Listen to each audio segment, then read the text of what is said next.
Yes, people, welcome back to Talking Wolves. We are back here for the penultimate match preview of the season. Wolves hosting Crystal Palace this weekend at Molineux. It's a final home game, and I'm sure, I don't know, I think there'll be a lot of fans sort of waiting for the season to end. Unfortunately, it's slowed down a hell of a lot over the last few weeks or so. But regardless, it's still been an okay season for Wolves considering the circumstances at the start of the campaign. But giving my thoughts on today's match, the latest team news, we'll get the opposition perspective later on as well. But before we kick off, our channel partners over at Football Prizes, once again, a fantastic prize up for grabs this week. It is a signed and framed Steve Bull shirt. So if you want to get involved and have your chance to win that shirt, feel free to check out the link in the top of the video description for your chance to get involved. But yeah, Wolves hosting Palace this weekend. Palace have had a real upturn in form since the change in manager. Glasner's come in and all of a sudden they're starting winning a lot of football matches, and most recently smashing Manchester United 4-0. That game was on when we were recording our last podcast, so I've not even clocked the highlights or anything of that game, to be completely honest. But I looked at that Manchester United team and I thought straight away that Palace probably would get 3 points out of that match. But very quickly looking at their form over the last few weeks or so, obviously the win against Manchester United, they beat Newcastle the week before, beat West Ham quite convincingly as well, beat Liverpool. So since April, really, you're looking at it, they've got 5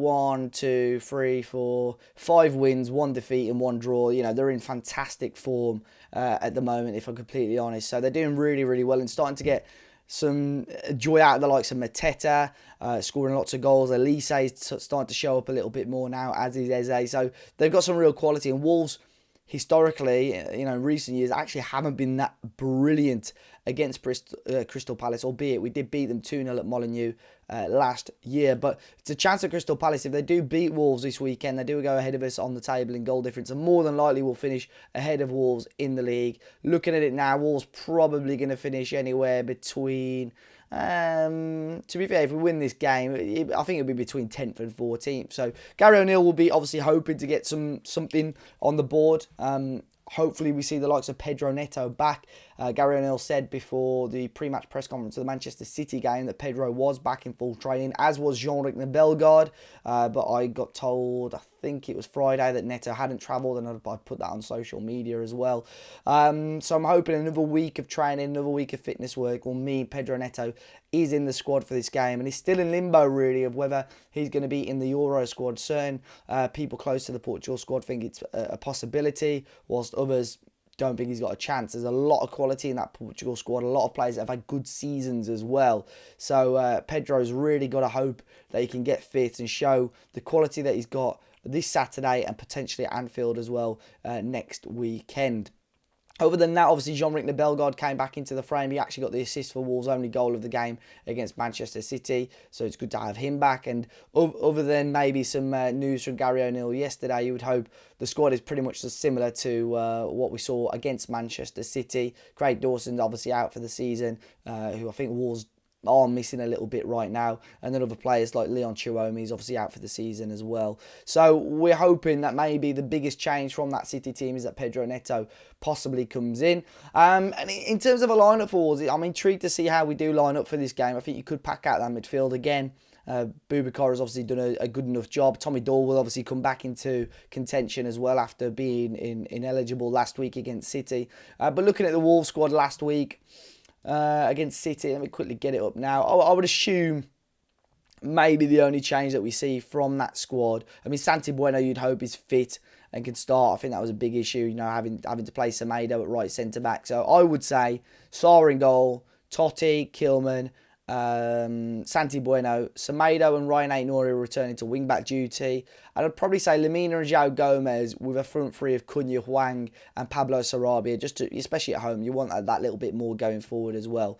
So let me know your thoughts. Of course, if there is any big news from Gary O'Neill in the pre-match press conference, we'll do a video, but at Talking Wolves on all the socials for the latest on that pre-match press conference tomorrow. But we will move on to the Palace perspective now. I spoke to D from the Back of the Nest podcast to get his thoughts on Crystal Palace's season so far, their change in form, and what we can expect from the Eagles this weekend. So then, guys, we've got D once again from the Back of the Nest podcast to give us his thoughts on Palace so far this season. D, thanks for jumping back on Talking Wolves, man. How you keeping? Yeah, I'm doing well. I'm doing well. Of course, I haven't got my wardrobe behind me, so it's a bit of a change of scenery. But yeah, apart from that, all good, all good. Thank you for Yeah, no, having me I on. appreciate you jumping on. I know you're working away, but mate, Palace, what a change of fortunes it's been for you guys. Although the league table isn't quite showing it just yet, I think Mm. another, well, if you beat Wolves, you'll leapfrog us, and it could easily be, closer to a mid-table finish for Palace. But we were sort of talking beforehand. You're on a great run at the moment. I sort of said to you, I sort of want the season to end because our forms fell off a cliff, whereas you're wanting it to carry on for a while yet. What's changed, mate? Mm. Like, I know we spoke a little bit when you had the era and things were Yeah, looking okay. Turned very quickly. Hodgson came back in. Well, Glasner's doing a fantastic job so far, isn't he? yeah, and I think you've said it. That's what's changed. Glasner, Yeah. the manager, and it honestly, this season has been. I don't want to say one of the hardest as a Palace fan because, of course, we've had much harder seasons. But in terms of context, in terms of expectations, and what happened in the summer and what happened throughout the season, I've never seen Palace as toxic as it has been this season. We've had Yeah. banners about the ownership. We've had some terrible performances, and for majority of the season, honestly, it's been the case of three teams just being worse than us, and that's why we weren't in the relegation zone. And when you look at some of the injuries that we've had, with Hodgson talking about some of the youngsters coming on and not performing well enough and kind of putting them under the bus after giving them 10-minute sub appearances. Yeah. It's been terrible up until Oliver Glasner comes to Palace, which was actually meant to happen in the summer. Glasner said it as well, but we were in the mud when he joined us. It was kind of getting worrying where we were heading towards. I think at some point we was only 5 points above the relegation zone. We've Yeah. had Gahey out injured, who just came back in the most recent game against United off the bench, so he hasn't worked with Gahey. Decore's been out injured. Elise was out injured for a few games under charge. Eze was coming back from an injury, so he's just had to work and with basically majority of the key players out, as well as Mm. trying to implement a new system whilst his season's going on, whilst trying to sort out the fitness problems because the players cannot run to save their lives, which was absolutely pathetic for a Premier League football club. But he's coming and he's changed it all. He's changed it. And it sounds cringe, but honestly, we've got our Palace back. It's not the fact that we're going to win every single game. That's not what we expect as Palace fans. But we are approaching every game, and he has said it, and he does mean it with the intention of beating you, regardless of who you are. We went to Anfield, got a result, and that is due to Glasner's system. And we got a fantastic result against West Ham, against Man United recently, because we do want to play to win. It's something as simple as that. We weren't doing it under Hodgson. It was very, very toxic. And as much as good as he's done to the football club, the way he left, it kind of left on a sour note, Yeah. unfortunately. And it just this whole season was an absolute mess up until Glasner's coming, but it's a bit too late. I mean, in terms of league table finishes, we're not really expecting much to do, but we're still unbeaten in the last 5 games. So there's that element to look forward to in the next 2 games if we can keep that up. Yeah, I mean, it's been an unbelievable turnaround. I was just looking at the form earlier on. I think it's one defeat since the start of last month, and you've had some, like you Mm, mentioned, some tough games in there. Most recently, albeit I think it was a weak Manchester United team, but to score four mm, past them, I'd assume. I mean, I've not looked at any stats or anything. I'd assume that's one of the biggest defeats United have had to a team outside the top six for a long, long mm, time. mm. That's an unbelievable result, but I know you sort of don't want the season to end as such, D, but this momentum going into a new season's is going to be fantastic, possibly for you guys. What's he changed in terms of system? Has there been huge changes in the system, or is it just, is it that new manager bounce and sort of faith and confidence in the players that's helping at the moment? Look with the new manager bounce. It's kind of interesting because I'm not a fan of just having a new manager bounce straight away and then things crumble after 5 games or Yeah, of so. course. With Glasner, it was kind of the opposite. We didn't really have a new manager bounce. We did improve as the games went on. In his first game, we beat Burnley 3-0, then we got absolutely battered by Spurs. But he has changed quite a lot of things at Palace, and it took him about 7 games. And in fact, there were some Palace fans actually doubted him within them 7 games, saying, "Oh, look, he's not that great. What's actually changed from Hodgson?" But he has been slowly building this Palace side. That's what's changed. First of all, the formation: three at the back, in position, five at the back, out of position.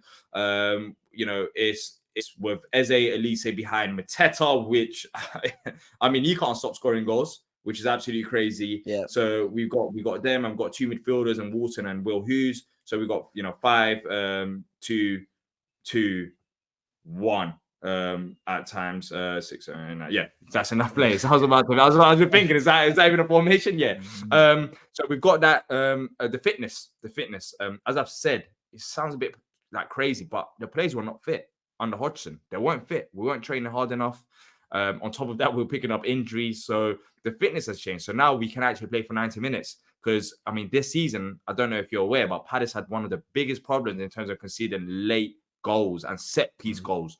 Those two things have changed in a short span of time. Glasner not being here technically for that long. He hasn't had a preseason. He hasn't, in fact, had a transfer window. But despite that, set pieces straight away. Went from the goalkeeper coach to set pieces under Roy Hodgson, which is crazy. It's like Sunday League level of professionalism. To actually having a set piece coach. That's, that we got a few that can sort out set pieces. So set pieces, late minute goals. All of these small things add up. And that's why we've been picking up results under Glasner. And the bigger thing about it is the form of the players. Joachim Andersen was, before Glasner came in, he was, first of all, having it with the fans after games, form out of the window. We were saying, what on earth has happened to him? He's come back on form. Mateta, I can't recognize him. I mean, the way that he's scoring goals, the confidence that he has. So, yeah, even Nathaniel Klein, for example, he couldn't even play at right back under Hodgson or Joel Ward. And he's managed to get Nathaniel Klein playing as a right centre-back in 2024, which I never thought was even possible. So he's just getting the best out of everyone. But we've got a solid backroom staff that's helped him as well. Yeah, I mean, it's sounding good, mate. And you've got some like Mateta, like you mentioned there, who came in. He was never, I don't think he's ever a bad player, but wasn't scoring the amount of goals that he's scoring now. And a couple of other great players. The one that I've sort of searched back on my Twitter because Adam Wharton is the talk at the moment. I remember we were linked with him, and I'm sure we made a late bid for him last summer. And I bigged up this guy quite considerably, and I was surprised it took so long for a team to end up signing him. And again, credit to Palace. We were talking off camera beforehand about the sort of the championship signings. You've got Eze, Elise, now Wharton, just to name a few. And even talk of him possibly going to the Euros, or at least, fan talk of him. Do you think he's genuinely good enough and should be part of that squad? And how good has he been since January, since signing? He's unreal. He is unreal. The fact that we got him for about £20 million, and I can easily say this right now, I think he's worth at least double that already. It's a great bit of business, because what we want to do as a football club is get these players, first of all, quality players, develop them, and sell them on for a bigger price tag, which, I mean, we can already do in 6 months if we wanted to do it, but I don't think that's going to happen. I don't think Palace do want to sell Wharton. But the thing about Wharton, which makes him so special, is not the fact that he's got a technical ability, but the way he reads the game. You just can't teach that. And that's what stands out on top of what he can do on the ball, because he just times everything perfectly. He knows when to make the pass. He knows when to tackle. He can read the game perfectly. He's been creating chances for our forwards likes of Mateta, Eze, Elise, with his passes forward. He's composed in possession, under pressure. And that is a player that and I think with Wharton, as good as he is right now, I think he's got potential to be even better. I think he will naturally grow, and that's crazy to me, because I think he's a fantastic player as he's already. He's only 20 years old. 20 years old, and already there's talks about England call up as soon as he joined Palace. He was playing the Championship at Blackburn, who just barely stayed up not too long ago. And he's adapted to the Premier League so quickly, whilst being at a young age and moving to massive city in London from Blackburn. So yeah, he's been fantastic. He's been absolutely unreal. I think that's the best word to describe him, unreal. And I can't wait for what the future holds, because I don't think he has a release clause in him. So yeah, I think it's going to be a nice bit of sale once he does leave for us. But I just don't want him to leave. I think he's unreal. What's your opinion on that though? Like the sort of buy to sell thing, because we're having similar sort of thing at the moment, and Wolves have made a pretty big point of it last summer that they want to, we spent a lot of money in the past. We've been stung by it, like Fabio Silva, Guedes, and so on. And Wolves have sort of made a point of it now that they want to sell, buy players, whether it be from the Championship or South America, whatever, for cheaper on the view of potentially selling them. João Gomez is a perfect example. We signed him January 23, 15 to 20 million. The chances are we could maybe make, like you said, double in the summer. Some Wolves fans get it and say, as a club, just to tick along, you've got to do that. Whereas other fans say, you've got to keep your best players to grow as a football team. What's your stance on it? Because I think Palace is a difficult one because, yes, you're in London, but you're surrounded by all these massive teams in London as well. And ultimately, are Wolves and Crystal Palace ever going to break into the top four? And because ideally, although Wharton's been great now, and say he has another season and carries on, that's his top value is 60, 70 million. He's never going to go above that whilst he's at Palace, is he? Yeah. Well, yeah, it'll be hard. I mean, to go above that will be incredible as well, considering that how quick he joined us in January transfer window and for basically nothing in today's market. Look, as a fan, I think we can all agree on that. No one wants to see their best players leave. I think that, like, who would? I mean, we're not, unless we're getting a percentage of the sale, then yeah, that might be nice, Toro is or at least say for that much, but we're not. We want to see our teams be successful on the pitch. But the reality is, to be competitive and to try and compete with the big teams, you probably just have to do this model, unless you are, unless you have billionaire owners. But then again, the rules have changed. We're seeing it right now. Well, this season with Everton and Forest, like they're much more strict in terms of the spending. So it's not a case of, you have, absolutely just whatever player you want to buy, you can buy because you have all the money in the world. That it doesn't really work like that. So I think it's fine as long as there is a plan in place. You don't want to see the likes of Wharton leave for £60 million and spend £10 million. I think that would be a bit anticlimactic. Like, you want to, I think you can grow as a football club like that. Let's say we sold Wharton for 60 and we sold Eze for £60 million. That's £120 million that you could spend on players and try 4 or 5 players of exactly. So and some of those players that you buy, if you make a profit on them, like, you can actually save a lot of money, like 300-400 million pounds over time, and build a very nice squad. So I think it's a case of, you might not be as successful now doing it in terms of seeing what happens on the pitch, but if you reinvest that money and if you keep that plan going and you start buying players for 20-30 million pound and doubling that and selling them for, I don't know, 40 or 60 or 70 million pound, you can make a nice bit of money on that and reinvest it like the big clubs do. So it all depends. It all depends what the clubs do, and also who's in charge in terms of the business. If you have a good sporting director, which Palace have never been a selling club. With Zaha was at Palace for how long? We just didn't want to sell him. So we've never been a selling club. And the biggest question mark that I have, which I'm not worried about, but I'm interested to see what happens, is we are finding these players. And it's been fantastic in terms of the championship and wherever we find, all these gems. But are we going to be as good replacing these players? That I haven't experienced yet. We haven't done that. So only time will tell. And that's the only question mark that I have. But I understand it, though. We have to, unfortunately, you just have to operate like that. And we are going to sell one key player this summer. I'll be surprised if we don't. We are 100% going to. We're the same as well. And it sometimes it's not replacing him. It's what fee you can get for that player as well. We changed our sporting director since, but, we had Jimenez, Adama, Neves, all top form. And we missed out on their top value because in the end we thought, we'll keep him for one more season. Turns out then, we had to cash in on Neves with a year left. Adama left for free, wouldn't renew his contract. We almost missed out, on 30, 40, 50, 60 million for these players. So it's about timing and so on. I think we're the same. We will lose a key player, at least one. Neto, Aït-Nouri, João Gomez, one of those three. And be interested to see what sort of fees we get for them.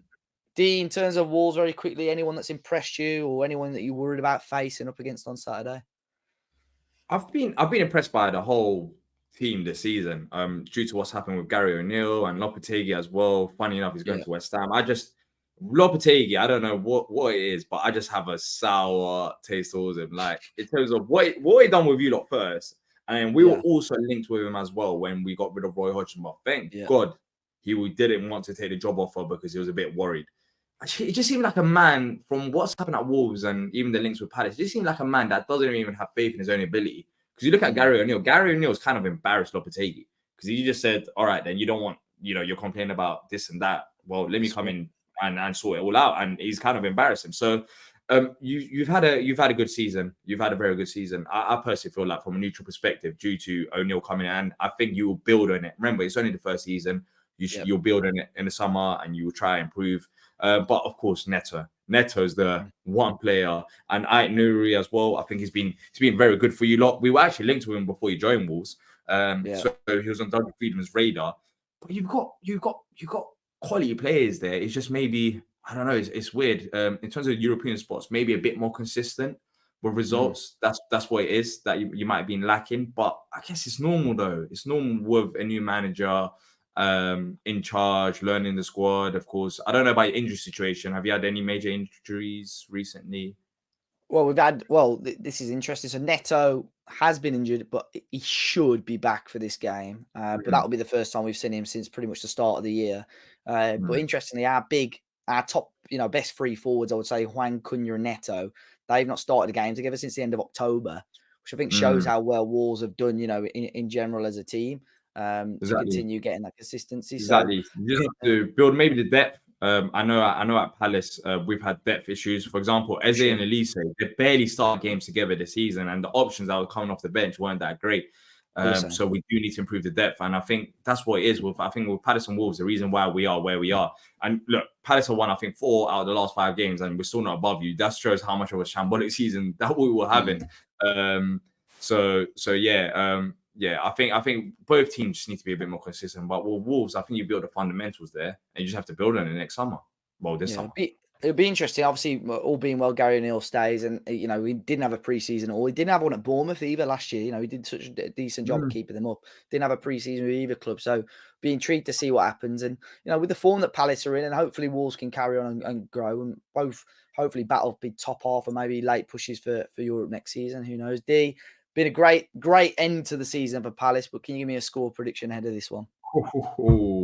I just want us to be unbeaten. I want us to finish the season unbeaten. Of course, 7 is a goal. We're on 5 right now.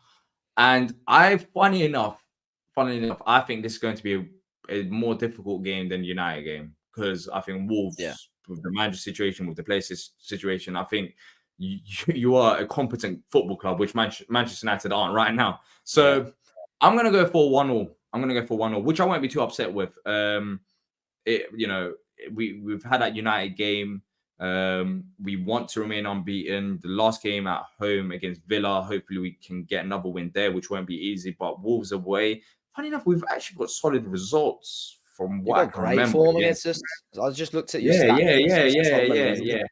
I think at least a 1-0. At least a 1-0. I'll be upset if we lose, I'll be honest. And that's not me being cocky. I just want us to continue this momentum, especially with the players that we have available, Eze, Elise, and Mateta, and the form that they're in. I think they'll turn up. It seems like the squad are enjoying playing for this manager. The manager's looking forward to games. The players are looking forward to games. So I expect them to turn up. Yeah, no, I appreciate that, D. It's going to be an interesting game for sure. Obviously, we play Palace as well in the pre-season, which I'm sure we're looking forward to. West Ham, who we mentioned earlier as well, West Ham, Wolves and Palace in the Stateside Cup. So I'm sure we may catch up over the summer, but if not, I'll catch you next season, mate. Thanks for jumping on. And apart from Saturday, all the best against the Villa anyway. And fingers crossed we'll see you next season again. Yeah, thank you for having me on. Cheers, brother.